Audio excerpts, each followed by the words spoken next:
meu objetivo final era ver até que ponto, dentro da escola de administração, estava-se realmente fazendo esse trabalho, tendo essa, ocupando-se mais com que esse conceito não ficasse apenas como um referencial teórico, mas que houvesse alguma possibilidade de eu, egresso, ao sair, fazer aplicações desse conhecimento.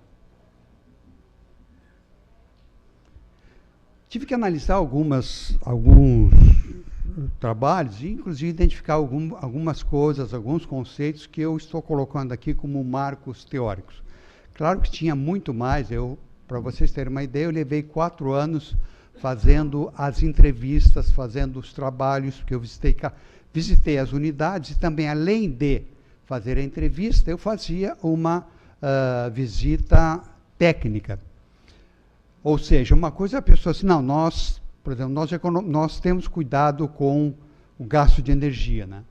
Aí eu entrava numa sala e via ar-condicionado na sala, né? Então, olha assim, tem uma ideia de quando um ar-condicionado foi revisado ou não, né? Então, eu chegava e perguntava, há quanto tempo que esse ar-condicionado foi revisado? Se tivesse mais de 6 meses, significava que aquele ar estava consumindo, porque após 6 meses sem uma revisão, qualquer aparelho de ar-condicionado consome mais do que o normal. Então, isso foi um tipo de identificação. Imagine, eu tive que ir de sala em sala, todos os setores. Foi um trabalho bastante exaustivo, mas um aprendizado bem importante. Então, o conceito de sustentabilidade é aquele já conhecido, né, de que sustentabilidade é suprir as necessidades da geração presente sem afetar a habilidade das gerações futuras de suprir as suas. Se aplicado isso em termos de ensino, né, significaria que as atuais gerações, ou seja, os alunos que estavam naquele momento, tivessem as suas aulas com a melhor qualidade e, consequentemente, o aparelho de ar-condicionado não estivesse estragado no semestre seguinte. Né? Porque, sabe, o grande problema que se tem hoje no consumo é a falta de manutenção. Segundo conceito, desenvolvimento sustentável. Equilíbrio entre tecnologia e ambiente, revelando-se os diversos grupos sociais de uma nação e também dos diferentes países na busca da equidade e justiça social. Um outro conceito, isso aqui entrando bastante no nosso conhecimento, que é eficiência, eficácia, foi esse conceito de ecoeficiência. Entrega de bens e serviços com preços competitivos para satisfazer necessidades humanas, trazer qualidade de vida, reduzir impactos ambientais dos bens e serviços para um nível em linha com a capacidade estimada da Terra. Um conceito que é muito interessante, que nem sempre é discutido dentro das instituições de ensino, e eu estou falando aqui especificamente da parte de instituições que têm curso de administração, é o conceito de pegada ecológica, que é um conceito bastante interessante, em que diz o quanto nós estamos consumindo em termos de matéria-prima. Hoje em dia, se nós fizéssemos um estudo, digamos, sobre a área do país, a área do mundo, do nosso planeta, dividido pelo número de habitantes, que estamos agora em aproximadamente 7 bilhões, o que sobraria para cada um de nós, se fôssemos fazer uma pequena reforma agrária, seria 1,8 hectares. Esse é o espaço que cada um de nós teríamos para sobreviver. Tá? Só que hoje em dia, nós já estamos consumindo o equivalente a 2,2 hectares. Ou seja, para o atual planeta, nós já estamos consumindo um planeta e mais um quarto. Fazendo uma comparação bem simples, nós estaríamos com todo o nosso salário gasto e mais 25% do salário no cheque especial. Ecodesign, design para o meio ambiente, que considera a sistemática do desempenho do projeto, com respeito aos objetivos ambientais de saúde e segurança ao longo de todo o ciclo de vida de um produto ou processo, tornando-os ecoeficientes. Então, toda aquela questão do problema da embalagem, né, dos custos da embalagem e do desperdício que se tem com a embalagem. Eu sempre falo para os meus alunos que uma vez eu fui comprar uma bolsa para dar de aniversário para uma nora, e fui com a minha esposa, né, ela chegando, ela escolheu uma bolsa muito bonita, e aí chegou a hora da embalagem. Né? Então veio a bolsa, e aí a moça trouxe um saquinho de um pano, pôs aquela bolsa, né? Disse, pô, isso é para proteger a bolsa, tudo bem. Então, porque ela trouxe um segundo pacote, e colocou nesse segundo pacote, né? E aí trouxe uma caixa no qual ele colocou a bolsa. E, finalmente, um sacola plástico entregou para minha esposa. Então, você tinha um produto e 4 embalagens. Né? Então, vê, em termos de desperdício, isso foi desenhado por alguém e foi desenvolvido por alguém, e nós, administradores, estamos vendendo esse produto. Quer dizer, veja, se nós considerarmos o custo que teve todo esse simbólico nesse presente, é uma coisa bastante... Eu fiz um estudo e é um desperdício muito grande. Percepções. São construções que se fazem a partir de uma mistura flexível e fragmentária de dados assimilados pelo sentido e recolhidos dos bancos de memória, que, por sua vez, são construções de retalhos do passado. Por que percepção? Porque é importante se ter uma ideia de como as pessoas percebem, como as pessoas estão percebendo aquela ação dela. Tem muitas pessoas que não, mas eu sou uma pessoa ecológica. Mas ele não sabe, ele não está percebendo que muitas ações que ele está fazendo, né, ele está sendo, não está sendo ecológico, ele não está tendo aquele cuidado que ele deveria. Né?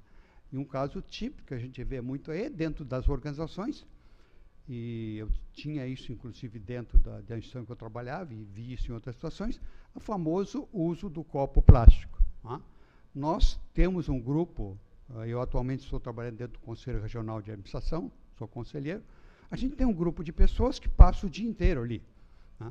Então, cada vez que uma daquelas pessoas ia tomar água, era um copo plástico. Né? Imagine, durante o dia, a pessoa toma 4 copos de água, são 4 copos plásticos que são colocados fora. Então, nessa instituição que eu trabalhava, nós introduzimos a xícara, um copo não plástico, um copo de vidro, e, consequentemente, houve uma redução enorme. As pessoas não se davam conta de que elas estavam usando aquele copo, precisavam beber, mas que era simplesmente substituir o copo por uma xícara, você estaria reduzindo enormemente os gastos com material. Instituição de ensino superior. Uma instituição de ensino superior é uma instituição que promove educação em nível superior, podendo ser classificada como universidade, formada faculdade, escola, centro universitário ou faculdade. Resultados dos estudos. Aqui eu vou colocar, estão me dando tempo aqui, tem mais 5 minutos, alguns resultados que a gente viu e, basicamente, algumas proposições. O primeiro desses resultados é pouca utilização de disciplinas direcionadas à sustentabilidade. Pouco conhecimento dos conteúdos de sustentabilidade. A maioria dos professores não sugere disciplinas relacionadas ao ambiente ou sustentabilidade. Única prática operacional, tentativa de reduzir a geração de lixo. Docentes e funcionários ignoram ações sustentáveis. Pouco suporte para a comunidade visando sustentabilidade. Reduzido o número de estudantes envolvidos no projeto de sustentabilidade. Inexistência e inclusão da sustentabilidade na missão institucional, na estrutura e no processo de planejamento da IES. Que é muito simples você falar que tem que reduzir, que tem que fazer coleta seletiva no lixo, e você tem, muitas vezes, na própria instituição, né, não há essa separação, ao menos em resíduos orgânicos e resíduos inorgânicos. Então, se viu isso, que havia muita importância, e para se concluir isso, o último item é que se colocasse na própria missão da instituição essa ideia de desenvolver conceitos de sustentabilidade. Proposições. Essas proposições foram feitas, inclusive, partindo desse questionário da ULSF, que coloca alguns conceitos importantes que devem ser definidos. O primeiro deles é compromisso institucional. Demonstrar compromisso com a teoria e a prática da proteção ambiental e do desenvolvimento sustentável do seio da comunidade acadêmica. Não adianta nada, dentro de uma organização, uma pessoa, um grupo de pessoas querer desenvolver a sustentabilidade se não houver um compromisso institucional. Quer dizer, a chefia superior, presidente, diretor, seja lá o que for, tem que estar comprometido com isso, ou então não vai se conseguir muita coisa. Segundo, ética ambiental. Promover entre os docentes, técnicos, alunos e o público em geral, padrões de consumo sustentáveis e um estilo de vida ecológico através de programas que aprimoram essa capacidade para desenvolver projetos na área ambiental. Terceiro, compromisso, educação dos funcionários. Não adianta nada você dizer que tem que fazer a separação, que você tem que ter um comportamento se você não os educa. Sabe que essa questão ambiental é muito uma questão de comportamento. E você só consegue resultado quando as pessoas realmente mudam o seu comportamento. E a mudança de comportamento você consegue, basicamente, através de programas de treinamento, conscientização, sensibilização. Programas de ambientação, incorporar uma perspectiva, então, todos os segmentos, estabelecer programas envolvendo docentes, pesquisadores e estudantes. Interdisciplinaridade. Encorajar a educação interdisciplinar e colaborativa, elaborando programas de investigação relativo ao desenvolvimento sustentável enquanto parte da missão central da universidade. Uma das coisas que eu tenho observado muito, e muitas reclamações, principalmente de alunos, é que a maioria dos cursos de administração são essencialmente teóricos. A prática é muito pequena, algumas disciplinas que a fazem e os famosos TCC, tá? Que para mim não é uma prática na maioria das vezes. Então, esse segmento, a gestão ambiental, seria um excelente instrumento para se começar a fazer essa prática, seja introduzindo a própria questão ambiental dentro das instituições, utilizando isso como estudo de caso para outras organizações. Disseminação do conhecimento, apoiar esforços para suprir as falhas na atual literatura disponível a estudantes, profissionais, decisores de público em geral. Programas de educação ambiental, em todos os segmentos estabelecer programas de educação ambiental, pesquisadores, estudantes, porque não basta, é muito fácil a gente dizer, não, os alunos a gente tem que dar para os alunos, mas às vezes o próprio professor precisa. A gente precisa de uma atualização, precisa ter conhecimentos. Eu me lembro que, conversando com um dos professores, eu cheguei e falei, não, porque a gente tem que conhecer um pouquinho melhor a nossa biota. E aí o professor me olhou e falou, o que é isso, biota? Tá? Para mim, há 20 anos atrás, eu ia falar em biota, eu ia ficar meio assim. Mas eu tive que estudar, eu tive que aprender essas coisas para poder entender. Isso é importante que os professores saibam. Interdisciplinaridade é encorajar a educação interdisciplinar, elaborando programas investigativos relativos ao desenvolvimento sustentável. Nós temos que trabalhar com a interdisciplinaridade. Você não vai fazer um trabalho, uma perícia ambiental se você não tiver um engenheiro para fazer o estudo de campo. Muitas vezes você precisa de um arquiteto para fazer um estudo de área, mas você, o gestor, você é quem determina o que precisa ser feito como resultado. Disseminação do conhecimento, apoiar esforços para suprir as faltas na literatura. Parcerias, estabelecer parceria com outros setores da comunidade, de modo a desenhar e implementar abordagem, estratégia e plano de ação coordenado. Uma das coisas que eu acho que é muito importante é que se use em sala de aula as experiências junto à comunidade. Então, nós temos caso de instituições que vivem numa comunidade e que a comunidade está com uma série de problemas que poderiam ser estudados através de um estudo de caso, mas que não são trazidos esses problemas para a sala de aula. Muitas vezes por comodismo ou falta de tempo do professor, e muitas vezes por falta de interesse, inclusive. Mas eu acho que já existem algumas instituições que estão fazendo isso, e seria importante que se divulgasse mais esse trabalho. Programas de educação contínua, né? A área de extensão é muito importante, deve-se trabalhar mais a área de extensão, trazer a comunidade com experiência para dentro de sala de aula. Transferência de tecnologia, contribuir para programas educacionais através de transferência de tecnologia.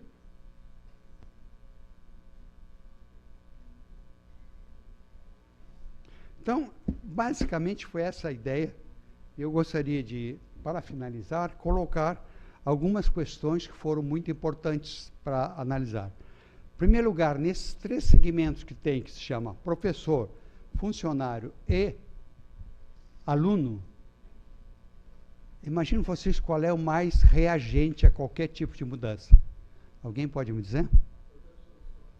Lamentavelmente, somos nós, professores. Nós somos os grandes paladinos da mudança, desde que essa mudança não ocorra na nossa casa. Nós queremos ver a mudança lá fora, mas quando se trata de nós mudarmos, nós temos muita dificuldade. Os alunos são realmente os mais abertos à mudança.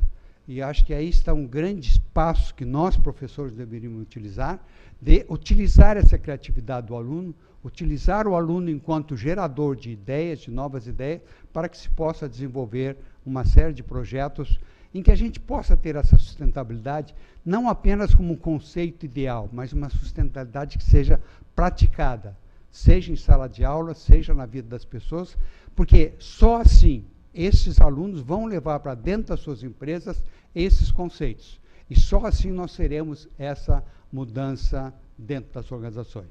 Vejam bem, não basta sensibilizar. sensibilizar, todos nós já estamos. É importante que se conscientiza. E uma pessoa só é consciente quando ela aceita o processo de mudança e passa a internalizar um novo comportamento. Conscientização significa, eu estou adotando um novo comportamento. E é isso que nós precisamos dentro da nossa sociedade, é isso que nós precisamos dentro das nossas instituições de ensino, para que a gente tenha um aluno mais participativo e realmente podendo atuar dentro da comunidade, dentro das empresas, como modificadores e motivadores da mudança em todos os níveis. Em princípio era isso. Muito obrigado a todos.